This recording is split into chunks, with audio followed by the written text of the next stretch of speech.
Thursday's COVID-19 press briefing. Today, Orange County Mayor will discuss the progress of vaccinations here in Orange County, and there is progress, including information on the next portal opening for vaccine, new sites for those vaccinations, and there is big news on age requirements for those said vaccines. The mayor will also discuss an extension on COVID-19 testing and our latest COVID-19 statistics. Orlando Mayor Buddy Dyer is also here to discuss vaccination progress and combating the virus in the city of Orlando. And Dr. Raul Pino from the Florida Department of Health in Orange County is also here to discuss important details regarding infection rates and state vaccinations. We will begin with Mayor Demings. Mayor. Thank you, Dr. Williamson. Thank you to all of you for being here as we come to nearly the end of another week. We have a lot of information to share with you today. But before I get started, I wanted to do a couple of things. Yesterday, I had the privilege of attending a funeral of Orlando Police Officer Kevin Valencia with Mayor Dyer. And after spending nearly 38 years in law enforcement myself, I do understand and appreciate the work that the men and women do every day who put their lives on the line. With that, tomorrow, here in Orange County, at the Orange County Courthouse, we will be dedicating a new law enforcement memorial to those who have paid the ultimate sacrifice. And so I wanted our community to understand that it's been a challenging year, and there have been times when across the nation, in some instances, it appeared that law enforcement was at odds with the community. But here in this community, when it really counts, our community stands behind the men and women who wear those badges and go out and police our streets. And so I saw that yesterday by affirmation of those who attended the funeral for Officer Valencia. And so our hearts and prayers certainly go out to that family. And I hope that some of you can join us tomorrow night for the rededication of the Orange County Law Enforcement Memorial. Now, on to news for today. The big news came out earlier today that the state announced the expansion of the COVID-19 vaccine eligibility for full-time and part-time residents here within Orange County. On Monday, April the 5th, anyone 18 and older is eligible to get the vaccine, but on Monday, March the 29th, those who are 40 years and older throughout the state of Florida now, not just here within Orange County, will be eligible to receive the vaccine. So hopefully that was good news for the entire state. We are pleased to hear that the governor moved in the direction that we were suggesting just a week ago. This means that the state and county can now work to get more shots in the arms of those who want it in an effort to achieve our goal of reaching herd immunity, which is approximately 79 or 80% of the general population. We can all agree this is some good news, I think, for the Sunshine State that we have expanded opportunities. Dr. Pino has told me that we are approaching 170,000 vaccinations administered at the Orange County Convention Center alone. Here are the updated percentages of the total Orange County residents who have received at least one dose of the COVID-19 vaccine. 63.4% of Orange County residents who are 60 years old and older have received at least one dose of the vaccine. 17.5% of the Orange County total population have received at least one dose. That represents over 254,000 people. With expanded eligibility at all sites, I know that there's a graphic behind me. And if you look at that graphic, the goal that we are after, we want to turn the graphic completely a solid orange. In other words, this is a community-wide effort. We rely on your help to get to herd immunity, and I pledge to you that if we continue our outreach efforts to include all residents, especially those in our underserved communities, then our community is ripe for success. If that graphic turns completely orange, our community is ripe for success. For the last 3 days, our Orange County Fire Rescue team has led a pilot mission alongside state officials to go door to door to vaccinate and educate some of our most vulnerable residents.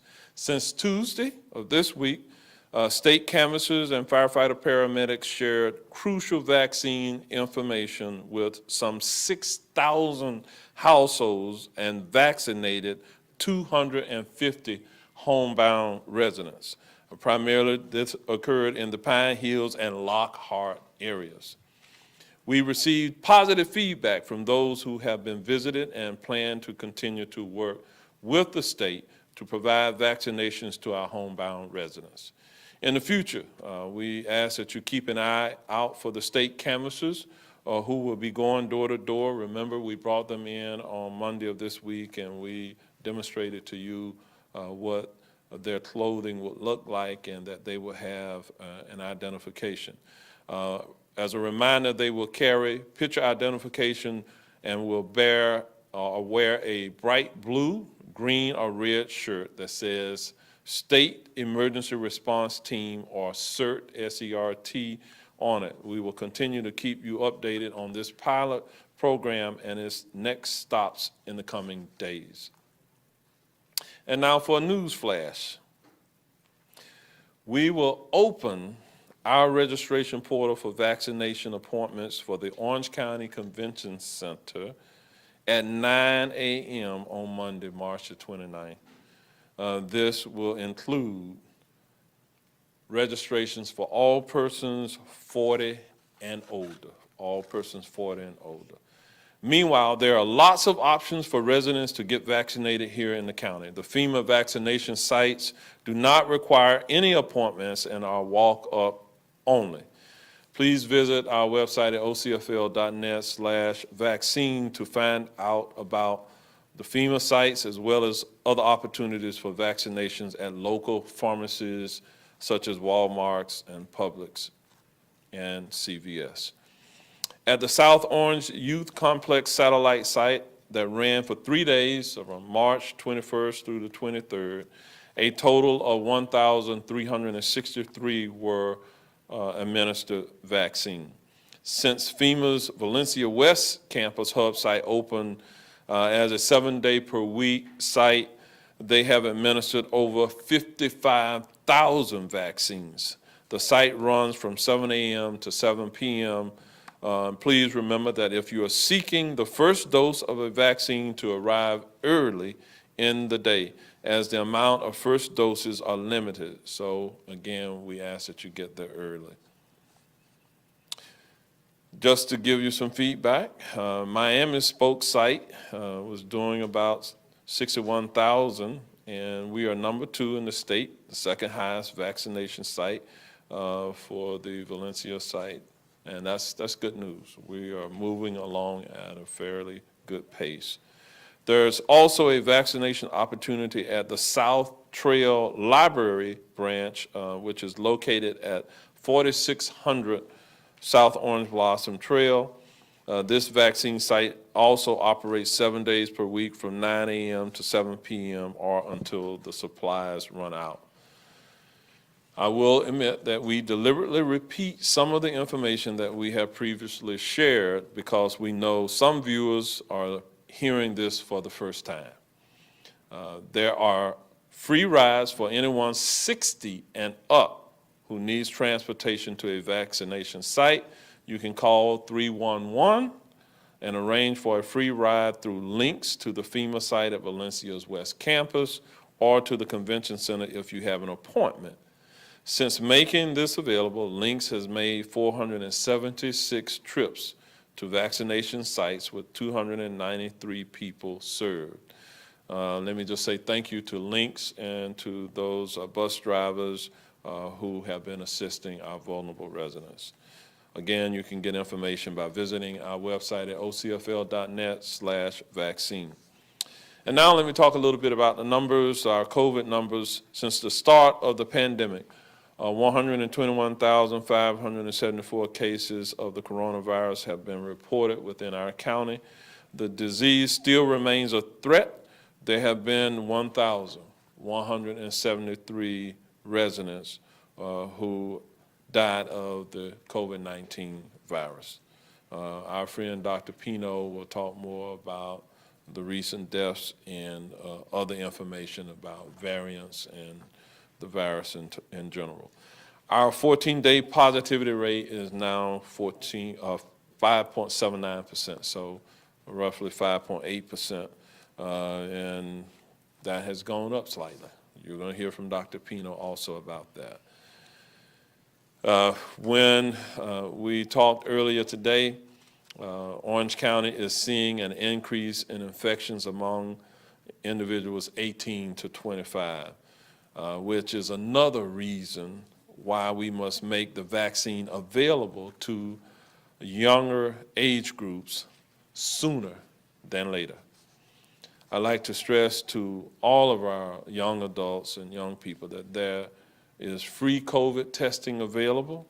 Orange County continues our commitment to free testing as part of our efforts to fight the pandemic. That is why we have decided to extend free coronavirus testing at Barnett Park. As you all know, it was due to end the end of March. But we have decided to extend that through April the 30th. We believe that that will assist our residents who desire to be tested, and they have the opportunity to make good decisions or better decisions with knowing their status. Testing at Barnett will again continue through April the 30th, and we are seeing 800 to 1,000 tests per day. And that really indicates that the demand for testing remains high within our community, and we didn't want to end that without having some options for our residents. In fact, yesterday at Barnett Park, 1,189 tests were administered, and the state's regional testing site at the convention center, they administered 1,282 tests.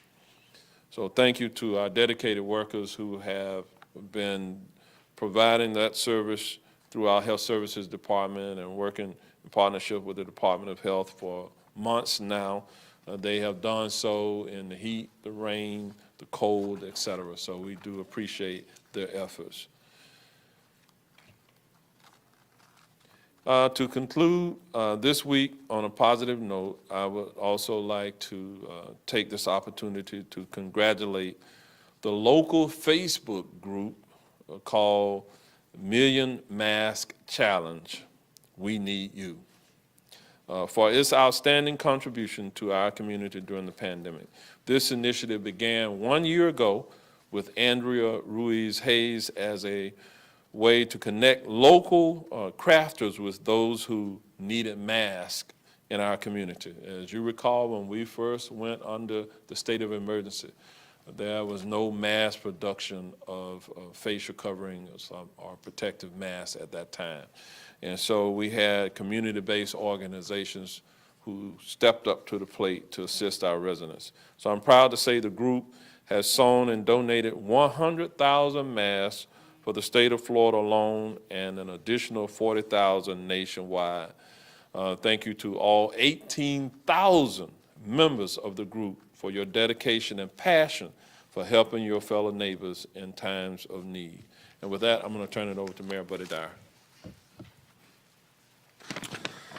Thank you, Mayor Demings, and good afternoon, everybody. Certainly the last 12 months have been filled with challenges, but we've adapted to stop the spread and protect others. We've mourned those that we've lost to the virus. So I want to thank everybody in our community for their response to this pandemic and for again showing that one of Orlando's greatest strengths is its kindness and its compassion. We know that thanks to the vaccine, the day when we can safely gather without concern with family and friends for celebrations and holidays is coming. A day when restaurants and shops are not filled to 25% capacity, but to 100% capacity. So I am happy to learn that beginning on Monday, all residents across the entire state, the age 40 and older will be eligible, and then the following Monday that all residents 18 and older will be eligible for the vaccine. And I want to thank the residents that have already taken the vaccine, and want to ask them to, in addition to protecting yourselves and those that you value, that you love, I want to ask that you become advocates for our community and encourage family and friends to get vaccinated as soon as it becomes possible.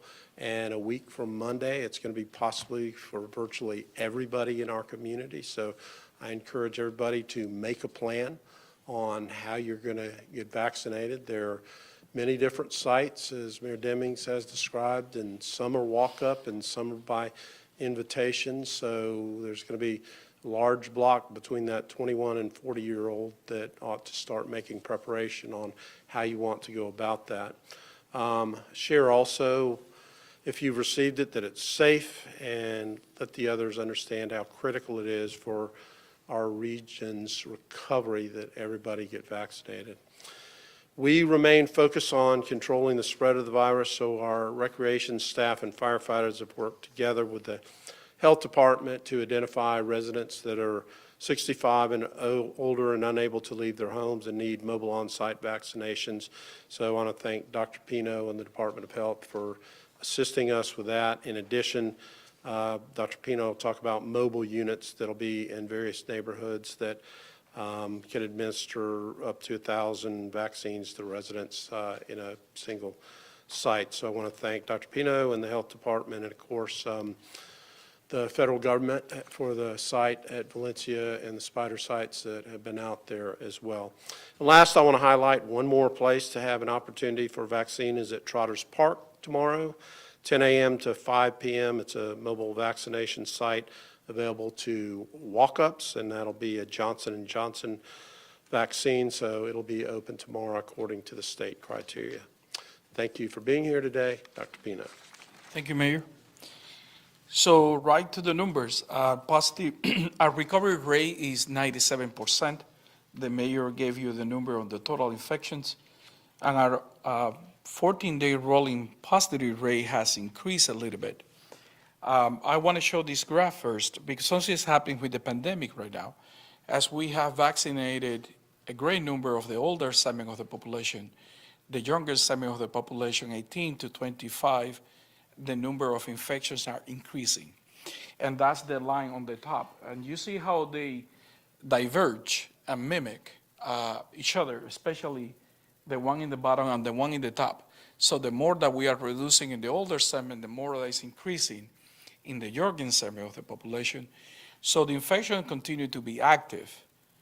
And also this could be early signals of spring break transmissions. We don't know yet that as we are interviewing individuals, but it probably will go up even a little bit higher in the younger segment of the population. So it is critical, important that as soon as this open for 18 and younger on the 5th, that people get vaccinated. We have seen a significant reduction on the number of hospitalizations and the number of deaths. The death rate has decreased significantly. But interesting enough, a third of all people who are hospitalized in our county for COVID-19 are younger than 45. So that's another indication that is fueling in the younger segment of the population. And also, we have seen the median age is not right now, yesterday was at 30 and 30 years old. That's also another indication that is going into the younger segment of the population. So as much as we are protecting the older segment of the population, as we go into 18 and older, we need people to continue to watch the distance, to wear the mask, and to wash their hands, as this is not over yet, although there are some good signs in the data, as I mentioned to you. Since we talked to you last time, 5 additional individuals have died. And just to give you a perspective, and 1 is too many, but a few weeks back, we were reporting to you 27 19 between press conferences. So there is an indication that that is also slowing down, which is all a very good thing. The 5 individuals were white, 2 were Hispanic, 3 were non-Hispanic, 4 had unknown conditions, and 1 didn't have any pre-existing condition. And only 1 of the 5 was in assisted living facilities. That's another place that we have seen a tremendous reduction of the number of infections. If I don't recall incorrectly, right now we only have 9 residents that are positive to COVID-19 in assisted living facilities. And we were in the hundreds a couple of weeks ago. So that's important to make the point. The infection continues to be active. It's more active in the segment, in the younger segment of the population, and vaccine has been very effective in reducing infection, transmission in our community, hospitalization, and death. So as soon as the vaccine opens for you and you have the possibility to be vaccinated, get vaccinated. There are 3 main reasons to be vaccinated. First, it's free, and it may not be free forever. At some point, things could switch in the future when the pandemic is at some level of control. Second, it doesn't matter if you have insurance, don't have insurance. It doesn't matter anything. You can get the vaccine. The second reason is to protect your family from getting this infection, protecting the elderly. And remember that we have seen cases of people who have acquired the disease even after being vaccinated. That's a possibility. So we have to continue to protect the elder segment of the population. And the most important reason, protect yourself. Right now, you have the opportunity to protect yourself. As the mayor mentioned, the appointments would reopen on Monday for additional 400 a day. We already filled early this week and next week. We already have for next week over 18,000 appointments at the convention center, and we are going to open another few more to add more first doses as we get vaccines into our county. For the variant cases, we have continued to be at 21 that have been officially reported, and they all are from the UK variant. Moving into immunization, and before I give the COVID-19, because when I give the COVID-19, then nothing else matters, I want to give this information first.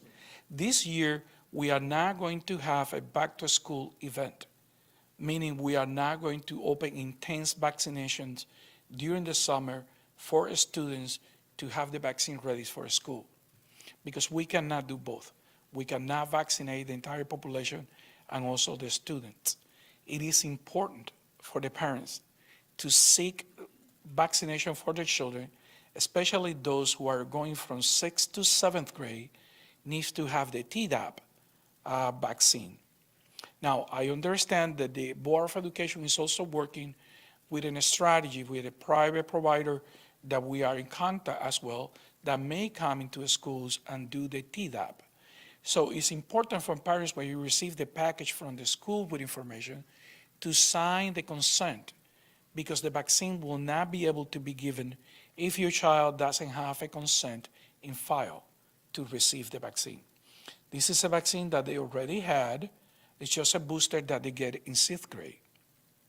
Again, it is important for that consent form to come, because comes next cycle of the school year, your child may not be admitted in school because that vaccine is missing, and that's the Tdap vaccine.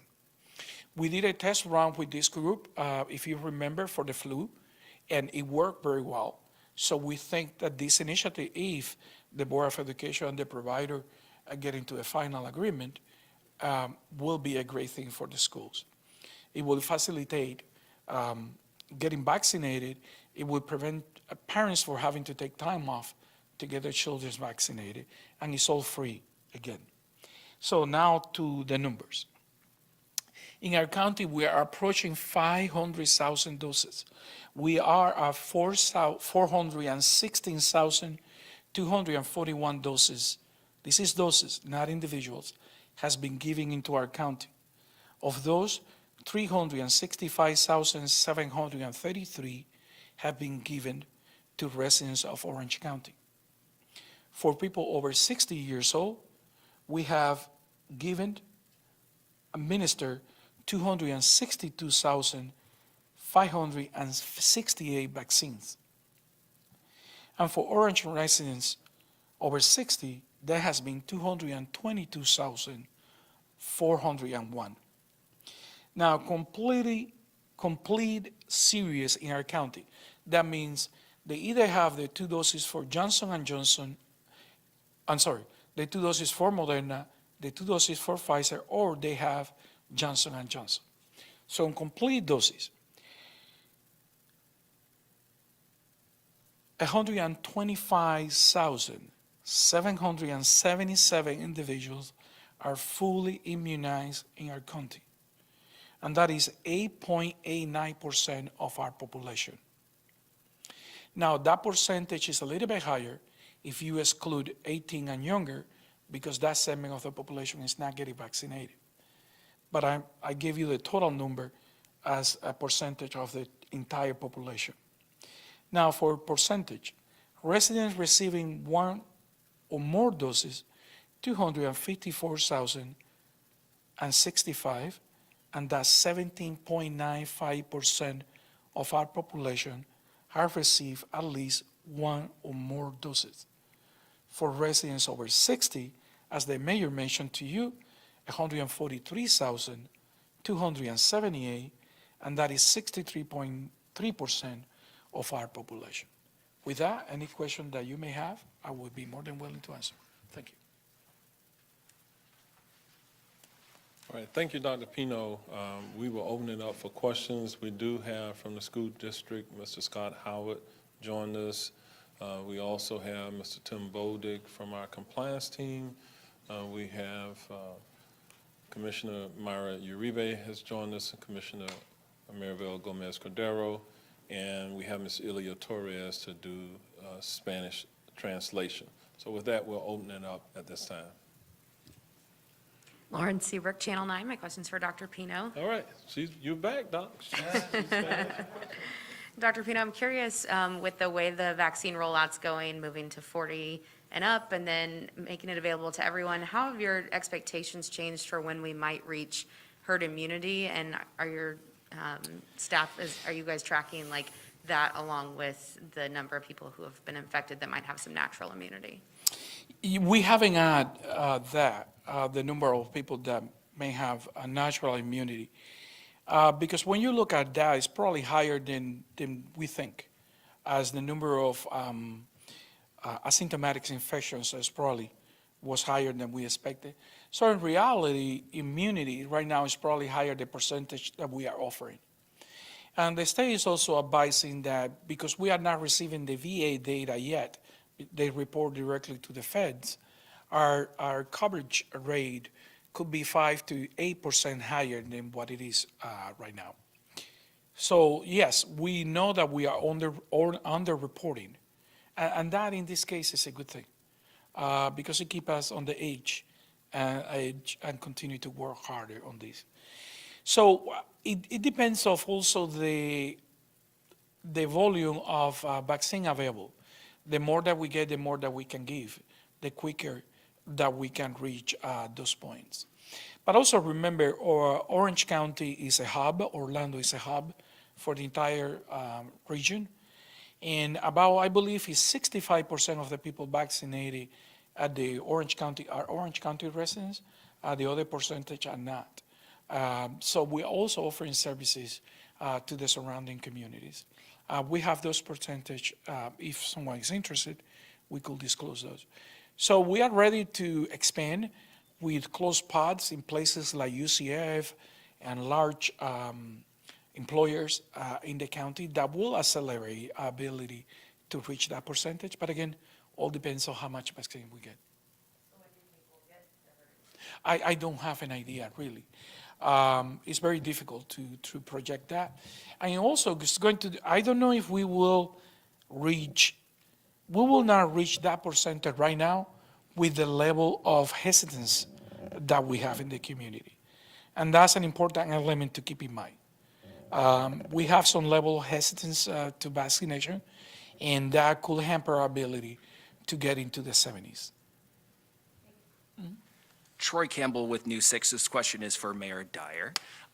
You mentioned gatherings are soon likely to be happening. With vaccines opening up, we've heard the president mention the 4th of July. Have you forecasted what you think with the vaccine increases, what city parks might look like for 4th of July, like Yola? A lot of people want to get back to what they call, a little more normal. Yeah, we haven't made that decision. Obviously, we did last year's 4th of July as a virtual event.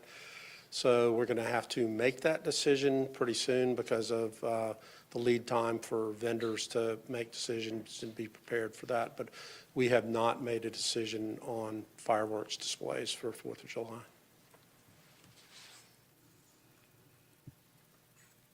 Amanda Dukes with Channel 2. My question's for you, Dr. Pino. You were talking about the urgency you feel to encourage people 18 and over to start getting vaccinated once they can. Do you have a concern about vaccine hesitancy, especially among that age group, the younger group, people in their 20s? And if you do, what would you say to them to convince them to get vaccinated? So keep in mind that even, I have a 21-year-old and a 28-year-old, and they are still kids, in that sense for the parents. So I think that, yes, the level of hesitancy in individuals of age may be higher, not for the same reasons that we have in the older segment of the population, but because they are afraid of getting vaccinated, and many in the younger. So the role of the parents to encourage their kids to get vaccinated is going to be important. And we are counting on parents to guide the younger segment of the population to get vaccinated and to get vaccinated quick.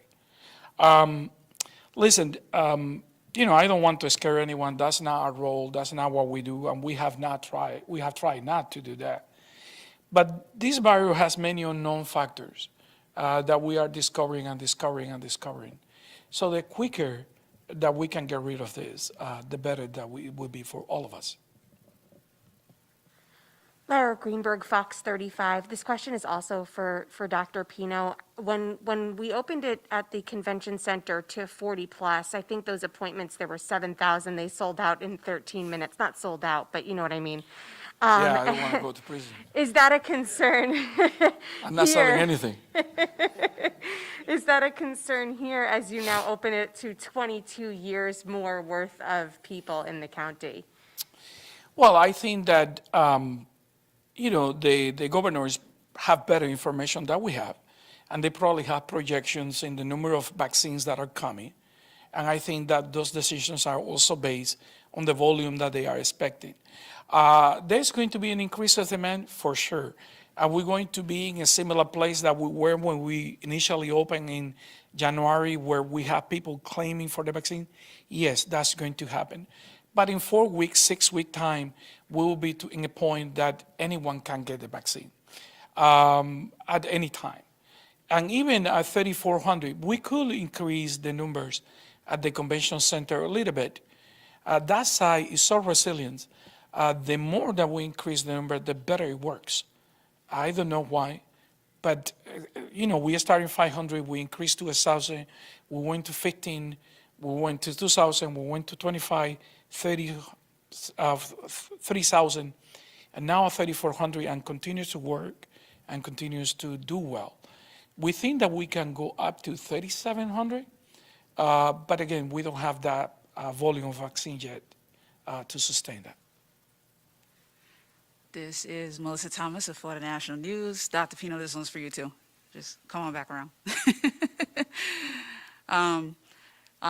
Great news in terms of the number of variants being steady, but are you concerned, and is your office prepared at all in terms of the possibility of an increase in variants once all of the data from the spring breakers come in? Yeah, listen,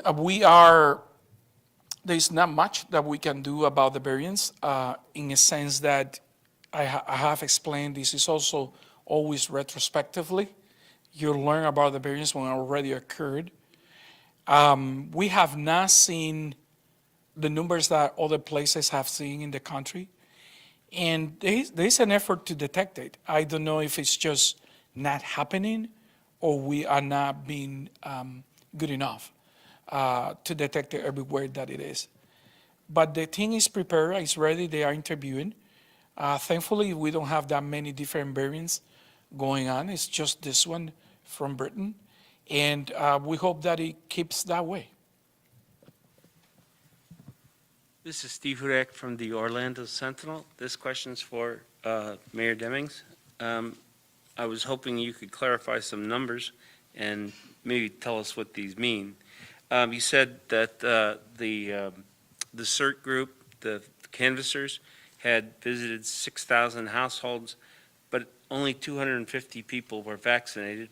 Why would that be? And the other one is that there were 476 links trips to the convention center and only 293 people vaccinated. What happened?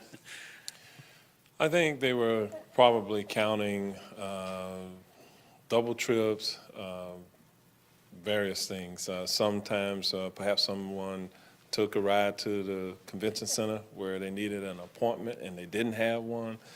So that may explain the difference there. In terms of, I think, the canvassers, I'm told that they actually knocked on some 13,000 different doors. However, they left information and provided information to some 6,000 households. So perhaps that means that some of the doors they knocked on, there was no one there, but they shared information with some 6,000.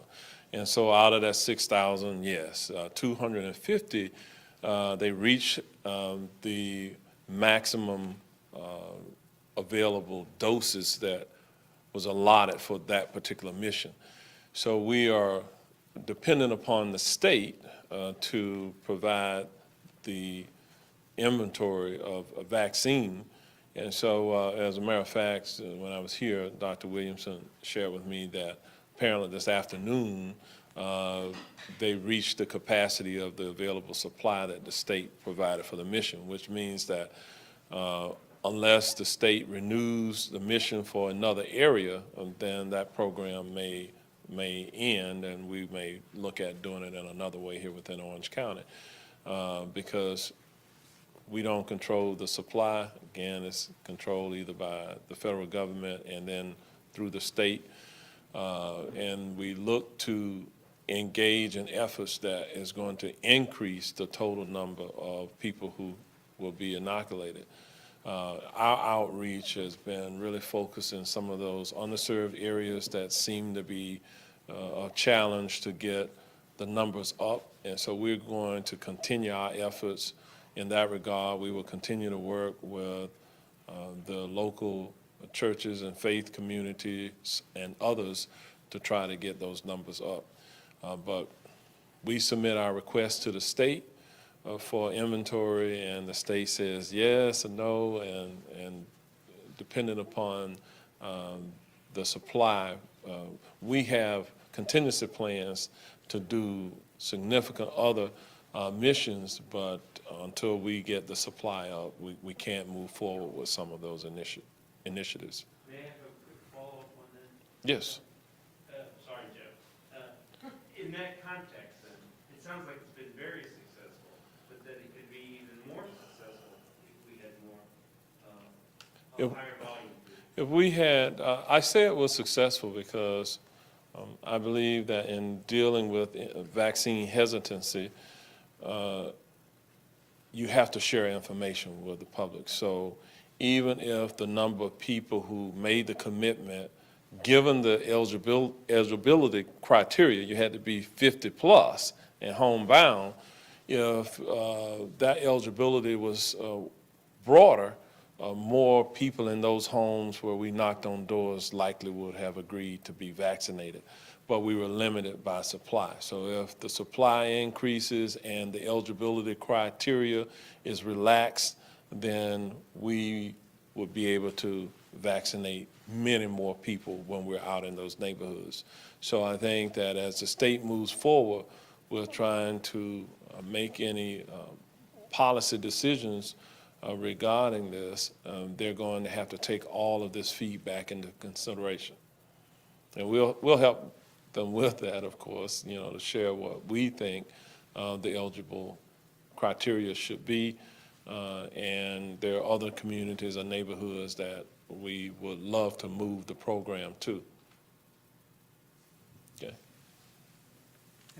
I apologize if you've already addressed this. I just stepped back into the room. But with the expanded eligibility and with a good 30-some-odd% of the county's seniors still not been vaccinated, do you feel that when the eligibility expands to 18+, that are you concerned that the remaining seniors who are looking to get the shots may be somehow squeezed out of it?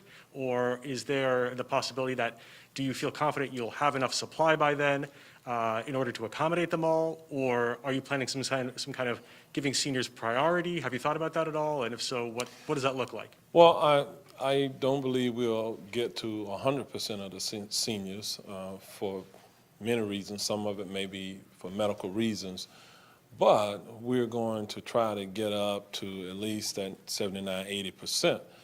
And with the additional efforts through the retail pharmacists, through the doctor's offices, through the community health centers, through some of these community engagement projects that we are working on, we will get that number up.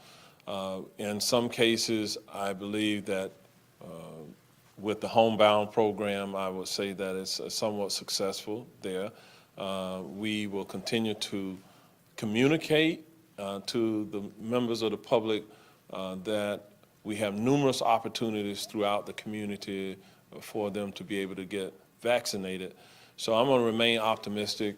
We still have months to go, likely, before we reach that herd immunity. Dr. Pino shared with you that there's going to be some challenges, I think, getting the numbers to that point. Again, will take all of us. There was a graphic that I put up earlier. I don't know if you saw that graphic, but it was of orange. And once we get that graphic solid orange, that means that we have reached that herd immunity point, and we're months away from that. However, in terms of the supply, the federal government and the state are increasing the available supply significantly. So we have been limited by supply. We have been limited, I think, in some instances by the vaccine hesitancy. So it's going to be a bit of a challenge for us to convince people, the remainder, why they should get vaccinated. Has everyone in this room who could have been vaccinated, have you been vaccinated? Raise your hand. If you, okay. So is there anyone in this room who could have been vaccinated that hasn't been vaccinated? Raise your hand. Okay, they would never do that on camera. I know that at this point because that's a small group of people. But we're going to continue to work, for example, with our local elected officials. Commissioner Uribe and Commissioner Gomez Cordero have done yeoman's work within their respective county commission districts doing outreach. You see various city commissioners who have been doing the same. So we're calling on the entire community. We're going to need our faith leaders to, within their congregations, encourage people to want to get vaccinated. And even within the healthcare field itself, we probably don't have 70% of the healthcare workers who have been inoculated. So we have to continue, I think, convincing the remainder of the population who should get vaccinated that they should do it. Okay. We have a few other questions. These are questions that came in via social media or otherwise, I guess. Yes, sir. Mayor Demings, the first question is for you, coming from Martin Comos with the Orlando Sentinel. And he asks, Orange County is scheduled to receive a total of $270 million from the American Rescue Plan Act. The first half of that money, about $135 million, will be sent to Orange County in mid-May. Have you and your staff started laying out a plan as to how Orange County plans to use those funds, whether it's for mortgage assistance, rental assistance, infrastructure projects, et cetera? And is there any consideration by Orange County of returning to the federal government any unused funds? Well, we never want to give back money. So we do have plans, contingency plans. We have been awaiting the final specific instructions from the U.S. Treasury Department on the criteria for expending the funds. We likely, with the additional funds that we will receive, will not spend it on rental assistance because we received a separate pot of money, a separate $33 million for rental assistance. So these dollars are likely going to be used to assist individuals, families, small businesses, and I'm going to say social service providers in our community to assist us with our recovery efforts and to make sure that we don't push people to the point where they become homeless, they have various mental health issues. We want to make certain that there's adequate funding to deal with that.